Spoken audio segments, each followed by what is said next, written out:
Hey, y'all. It's Juanita Coley, the founder of Solid Rock Consulting, where we help call centers implement technology, optimize the technology that they currently have in place, and build better workforce management teams.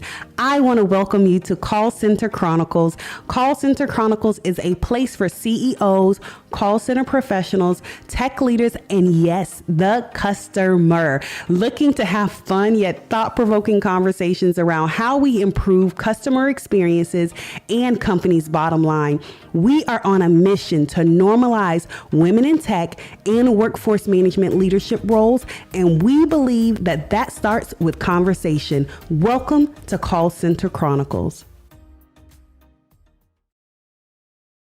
Hey guys, it is Juanita Coley, the Contact Center Whisperer, and I am sitting in the NICE headquarters in London. How's my accent? London. Okay. With Christine Baldwin. Okay. I'm super excited to get this interview because you already know how I feel about women in technology, leadership roles. So I'm a kid in a candy store right now. It's about to get real. You ready? All right. Christine, tell us a little bit more about your role here at NICE. And before we hop into the interview, if you could meet anyone from history, who would you meet? Oh my goodness. So I have been with NICE for 4 years now. I manage the automation teams in EMEA, APAC, as well as the global business analytics practice. And business analytics is where I started. Process improvement before I stepped into the world of technology and process automation. And that's what I've been specializing in for the last 8 years. Wow. Somebody from history, my goodness. It would be a scientist. I recently went to a show to see Brian Cox, and it just blew my mind. Absolutely blew my mind. A completely different way of thinking, looking at the bigger picture. I spend so much time focused on what I do to just open your eyes and see the world. It would certainly be somebody from a scientist background. So that's amazing. So I love history. I love science. I'm always tinkering with stuff. I think that's what really drew me to workforce management. We'll talk about that a whole nother time. But I'm interested in automation. How did you find, so I'm always talking to women. I'm talking to youth about, exposing them to technology and leadership roles. And I'm always interested in people who found their way to technology. So tell me more about process automation. For those that don't know what process automation is, what is process automation? So it's effectively software. It is not a robot sitting in your office doing the work. It is software that is designed to automate business processes. And that could be back office processes, dealing with admin, clearing a backlog of work while your staff are asleep in bed and they get up the next day and all of the mundane, repetitive work has been done. And the real work that takes a human brain that begins. There's also attended automation where you have real-time software providing your agents with support when they're taking calls with customers. So if you need to go into 4 different applications to get information, you don't. The software will go and get that information and present it to the agent on a dashboard. If they need to do wrap-up notes and the notes are generic, the automation will do that for them. So it means that the agent has all the information they need at their fingertips. Anything that is more mundane and repetitive is removed.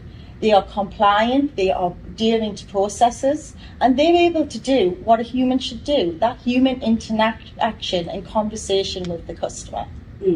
That's amazing. So we think about process automation from a process perspective, but we also think about it from a perspective of how we can engage employees better and help them to be able to do the more complex tasks because the technology's already taking care of the mundane or routine type of things that can be predicted. I love to think about technology, especially when you start talking about things like process automation. I love to think about that and bring people down to the floor. right? Because a lot of times when we talk, especially in the industry, when we talk about technology, we use words like process automation. We use things like all these different terms that someone on the outside would be like, what are you talking about? And so I think a lot of times technology seems unreachable or not penetratable because, if that's the real word, you guys know I make up words, right? But it's not, it can't be touched because it's not down to the floor level. So if we were thinking about just a real life world situation, when I think about what you just said, process automation, I'm thinking about my experience with, I tell people about this experience. I went to a drive-through restaurant, fast food, and it was completely automated. The speaker came on and was like, hi, thank you for choosing Checkers. Can we take your order? And I'm just thinking about all the process that had to happen in the back end of that to not only look at the menu, the system looked at the menu to see what it had on the menu, was able to hear what I was saying, and then also get the order right, tally it up, please proceed to the next window. All of this was automated to when I get to the next window, there's somebody who's now attending me and saying, here's your order, thank you for coming, please come again. Yes. Is that how we can think about process automation and some of those workflows outside of just the context of a general contact center? Absolutely, and automation can be a variety of things. It could be a self-service chatbot. It could be a robot that's understanding your language and what you're ordering and then taking the necessary action. It could be a variety of things. So yes, very much so. How did you discover the world of process automation? I was lucky. It fell on my lap. Everybody says It this. did. I did not seek it out. I knew nothing about robotic process automation. I was a business analyst focusing on process improvement, and the transformational team said, we want to take a different route. We want to explore, and there was two products. There was EDRM or EDRMS, electronic document management systems, or there was robotic process automation. What do you want to do? And I thought, wow, robots, that sounds cool. Yeah. I want to do that. And I was lucky enough to start from the bottom. So I started off as a developer. So I learned how to develop these robots. So not only did I design them, but I developed them.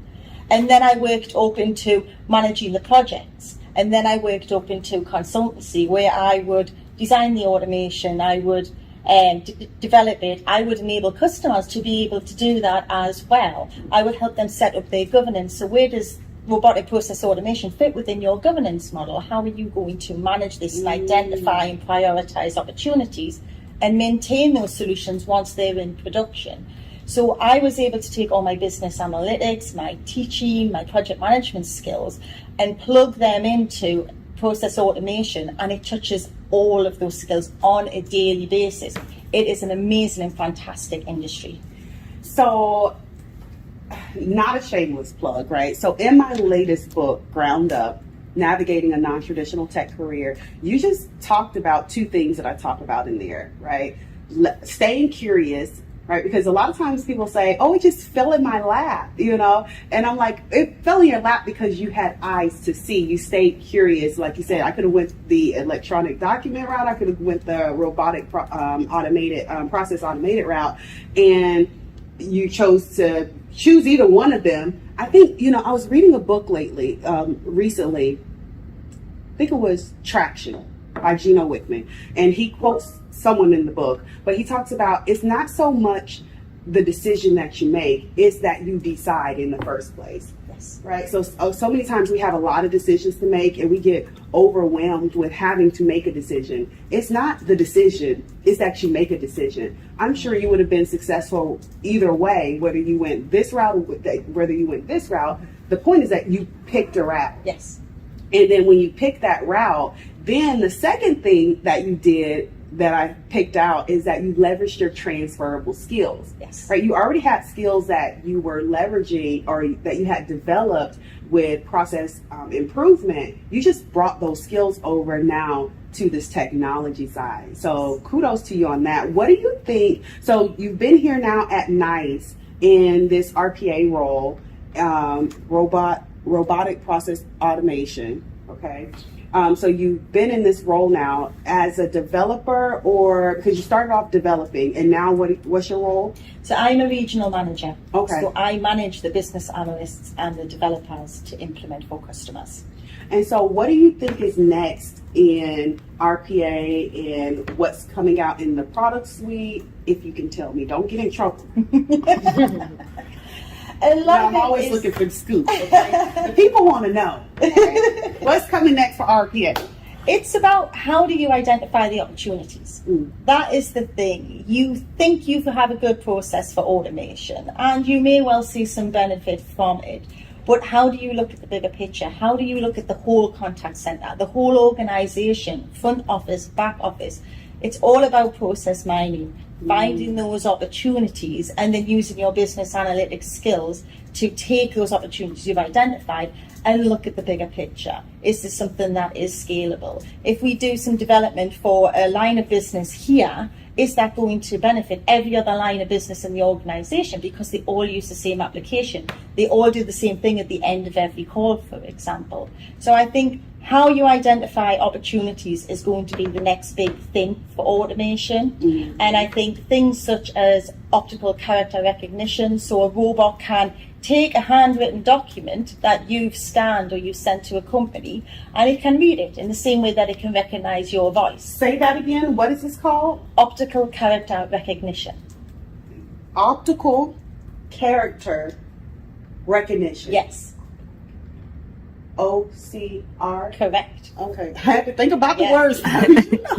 We got a lot of acronyms. Okay. And so this is where you can recognize, almost like voice analytics, right? Yes. Where when you can authenticate through an IVR, oh, I can pick up that this is Juanita because she always says, hey guys. You know, like the way she says it, right? That's that voice recognition. Optical character recognition. Well, I got to work on that. Okay, is where you can pick up signatures. We can pick up if a form has been filled in, whether it's electronically or it's written. We have the technology to be able to read that material and then take the necessary action. And again, that's where automation comes in. So that necessary action may be that the robot software does X, Y, and Z. Or it may be that it refers it to an agent because the agent needs to call the customer and discuss something. And it provides the agent with all the information at their fingertips so they know what the discussion is about and what they need to understand. So automation is so much. Voice, written, day-to-day life, as well as in the business world. It touches everything that we do. And it is only going to get better and more advanced. But the primary thing about it is it takes away, for me, the mundane, repetitive stuff, and it lets you release your brain, you know, to have that empathy, that communication with customers. And be more creative. So important. Yes, absolutely. Yeah, be more creative and make time for things that really matter. Like you said, that empathy, connecting, all of those different things, because I'm not worried about checking off the checkbox because we know the checkbox is going to happen, so let's automate that thing. Yes. So that can actually really connect with individuals. With people who are organizations, people who may be watching this and may be saying, okay, that sounds all great and fine and dandy, and that's amazing, that's futuristic. One, I'll say it's not futuristic, it's here now. But what about organizations that are not there yet? With your background in process improvement, how would you tell them to start getting there? So it's about looking at the end-to-end customer journey. That is where you should start. And this is how I start with any customer. We map the end-to-end customer journey and we walk through it. Each step within that journey, how can we improve it? How can we be more customer-centric? How can we make the end-to-end process quicker? How can we ensure that the process is executed right? How can we make sure that the customer gets the best customer satisfaction and experience that they possibly can, and everything's at that person's fingertips? So once you start doing that, you can see how much of the process we can lean. Good old-fashioned lean automation. How can we strip out some of the waste? And what parts of that process require technology? And it's at that point, what technology do we need? What do we need the software to do on our behalf? Is it processing? Is it some sort of decisioning? Is it reading some material, understanding somebody's voice? What does that agent need to be able to execute their process to the best of their ability? because it could be different, right? So whether you're like automating a phone process versus automating maybe back office type of process, it may be the technology that you need, maybe reading Yes. a piece of document, or reading a document versus voice authentication, Yes. right? So that's a really good distinction there. The other thing that I hear you saying is, for people that are trying to get their organizations that are trying to get to the automation piece, grow into that, is first know what your processes are. So there has to be some discovery around that. A lot of times organizations think they know what their processes are until they start to really dig into, oh, I didn't know we were doing this, or I didn't know we were doing this, or why is Susie the only person that's doing this? She's the most efficient, but she's also taking these other 3 steps, you know? So I think understanding and identifying what those processes are and being really clear on that. And then, like you said, from there starts the journey of, okay, which of these can we automate that they're predictable, they happen all the time. Susie always, yes, she has 10,000 steps, but she always does these steps, so they're very predictable. Therefore, we can then automate them because we know that we can automate them, what technologies are needed to then automate. Yes. And that brings us full circle back to the process mining. So you can do this the old-fashioned manual way, where you sit down and you walk through processes with agents. We have a product at NICE called Neva Discover, and it does it for you. So it monitors what all of your agents are doing day to day, and it uses artificial intelligence to analyze that data and provide you with output, so you have that insight. So is Susie always going into the knowledge database to get information? Can we put that information at her fingertips? Is Sam always going in and speaking on Teams to his friends instead of dealing with a customer call? We have a training focus that we need to look at there. So we have a tool that will help you do that. You set it up, you let it run for several weeks, and you get all of this valuable data that you can then analyze, and you know what each and every single individual needs. And then you can start defining, okay, so how can automation help each and every single one of those individuals? So we have the technology to help us understand the processes. We don't even have to do that in the old-fashioned way now. We have everything end-to-end here at NICE, from finding the opportunities and understanding what your agents do, to automating parts of the process and providing them with everything they need to do what they need to do, to products such as workforce management, where we can get deeper understanding of what your workforce are doing. We have all the tools now, here and now, to help you to make your contact center or your back office everything it needs to be. And what is this product called again? Next Workforce management. The next. Neva Discover. Neva Discover. Yes. Neva Discover. Yes. So it is your automation attendant on your desktop. It will watch what you do and provide reports, but it will also be there to help you every step of the way. And is it standalone? Can people standalone, for those of you that don't know what I'm talking about, is a product that can be purchased standalone. It doesn't have to be purchased as the whole product suite.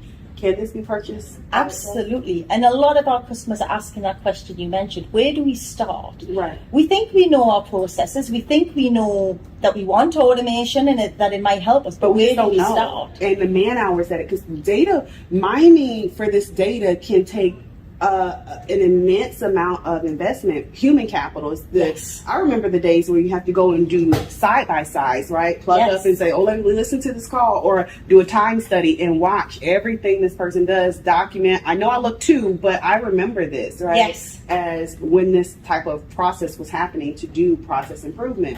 So now to say, okay, we can put this on the desktop. Imagine the amount of people, capital you save, time-wise, supervisors that actually can do something that's beneficial with their time. Yes. While the technology is scanning and saying, yep, they're going to Facebook, or yep, and it's not the police, right? And we're not trying to catch you doing something bad, even though as a byproduct, sometimes that happens. Yes. But what we're really looking for is, oh yeah, they're always going to the knowledge base before they answer. So Susie, who has a 98% quality score, she always goes to knowledge base, versus Brian, who has a 60% quality score, he always just spouting off answers, right? Yes. And he never leaves notes on his accounts, Yes. right? So you can start to pick up trends much quicker than the 7 supervisors that are stretched to capacity, drinking coffee all day long just to get the data that they need. Like that's amazing. It is. And if you think you sit down with someone, you walk through a process, you then reorganize that process, you introduce automation, you roll that out, and then Bert does the process in a completely different way. But you didn't sit with Bert. You can't sit with every single person in your contact center. The technology does it for you. Yeah, and then, so we could talk about this all day. We're going to wrap up. But then also the other thing is your data is skewed, right? Mm-hmm. Because you've only looked at one person on maybe their worst day. Yes. Right? Versus letting it run for, hey, no, this is 6 weeks of data, or this is 6 months of data. You didn't have bad days for 6 months, you know? Yeah. And you're looking at more than just that one person that you always love to watch or harass or whatever. Who tends to have the bad habits because they've been here so long. Right. So absolutely. Okay. All right. Okay. I have like a slew of other questions, but I'm not going to do that to the people. Okay. So if you could leave us with anything, so this is, you pick one of these questions. So this is back to your early days in your career. You could go here, you could go here. So you could pick one of these questions. Okay. What do you wish people asked you about your job and what you do, right? That people never ask, so you never get to say. Or you could answer, if you could leave the people with any kind of inspirational advice on moving into technology or their career path, because we're talking about women in technology and minorities in technology and just career path, what would you leave them with? I would say the second question. Okay. All right. So my advice would be stay curious and be brave. Technology is challenging. And I found when I first started in technology, because I'm good with people, I was naturally steered towards the working with people and designing. And the development work generally went to the guys. And I said, no, I want to learn to develop too. Okay, I'm not as technically with the background as they are, but I can do this. It took me a little longer to learn it, but once I got it, I got it. And so be brave and ask. If it's something that you want to do, yes, okay, you're great with people, we're naturals. But if you want to get into technology, speak up, ask, be brave, jump in the deep end and give it a go. And you will come out the other side a bigger, better person for it. Stay curious, be brave, and ask. How long did it take you when you decided you wanted to do the development side? How long did it take you to kind of get it?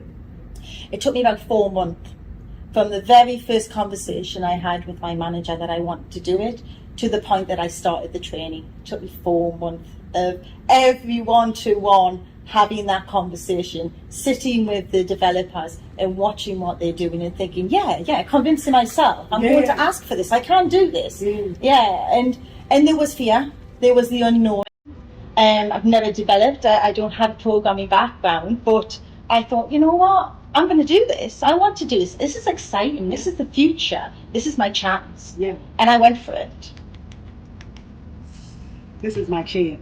The time is now. I absolutely love it. Thank you so much for sitting down and talking with me. This was fantabulous.